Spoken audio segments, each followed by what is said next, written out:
Guys, അപ്പം നമ്മൾ നേരത്തെ പറിച്ചെടുത്തില്ലായിരുന്നോ ഒരു കശുമാങ്ങ. അപ്പോൾ കശുമാങ്ങ നമ്മളിവിടെ പറങ്കി മാങ്ങ എന്ന് പറയും കേട്ടോ, പറങ്കി മാങ്ങ. അപ്പോൾ ആ സാധനം നമുക്ക് ഉപ്പ് മുളകിട്ട് കഴിച്ചാലോ? എല്ലാ ഉപ്പും മുളകിട്ട് കഴിക്കുന്നത്. ഇതൊന്ന് കഴിച്ച് നോക്കാം ഇങ്ങനെ ഉണ്ടാവുക. ഇത് നേരത്തെ പറിച്ചാണ് കേട്ടോ 3 അപ്പോൾ നമുക്കിത് ഉപ്പ് മുളകിട്ട് കഴിക്കാം. ബാ. അപ്പം നമ്മളിതാ ഇത് നല്ലോണം കഴുകുന്നുണ്ട്. പിന്നെ നമ്മൾ കുറച്ച് എഴുതാത്ത പാത്രം, കത്തി, പിന്നെ കുറച്ച് മുളകും പൊടി, പിന്നെ കുറച്ച് ഉപ്പ്. മീൻസാണ് മറന്നുപോയി ഗൈസ്. വേണ്ടേ സുറുക്ക.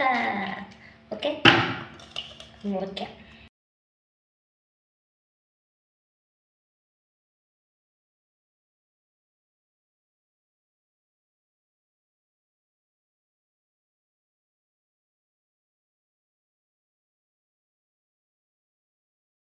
കുറച്ചിട്ടിട്ടുണ്ട്. ഇനി ഇതിലേക്ക് നമുക്ക് കുറച്ച് ഉപ്പും മുളകും സുറുക്കി വെച്ച് കൊടുക്കാം. നമുക്ക് കുറച്ച് മുളകും പൊടി ഇടാം. കുറച്ചിട്ടാൽ മതി, നല്ല എരിവുള്ള മുളകാണ്. നിങ്ങൾ എരിവ് പോലെ നോക്കിയിട്ടു. കുറച്ച് നമുക്ക് കുറച്ച് ഉപ്പിടാം.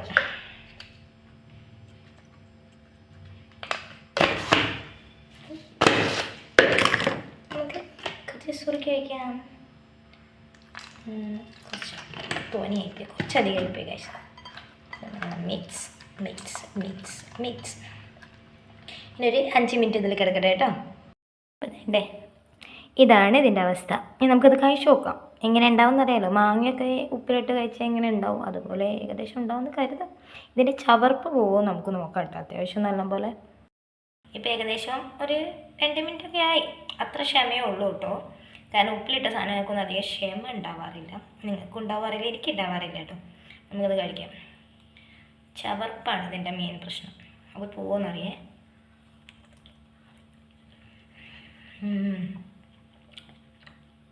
സൂപ്പറാണ് കേട്ടോ.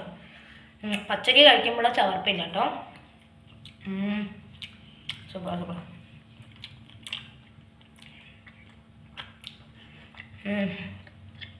നിങ്ങളത് എന്തായാലും ഒന്ന് ട്രൈ ചെയ്ത് നോക്കണേ.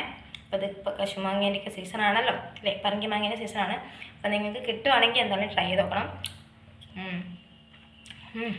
അടിപൊളിയായിട്ടുണ്ടോ. ചവർപ്പൊന്നും അധികം അറിയുന്നില്ല കേട്ടോ. എന്തായാലും ചെയ്ത് നോക്കുക. ഇഷ്ടപ്പെട്ടാൽ ലൈക്ക് ചെയ്യണം, കമൻറ്റ് ചെയ്യണം, സബ്സ്ക്രൈബ് ചെയ്യണം, പറ്റുകയാണെങ്കിൽ ഷെയർ ചെയ്യണം കേട്ടോ. അതാണ്. ബൈ.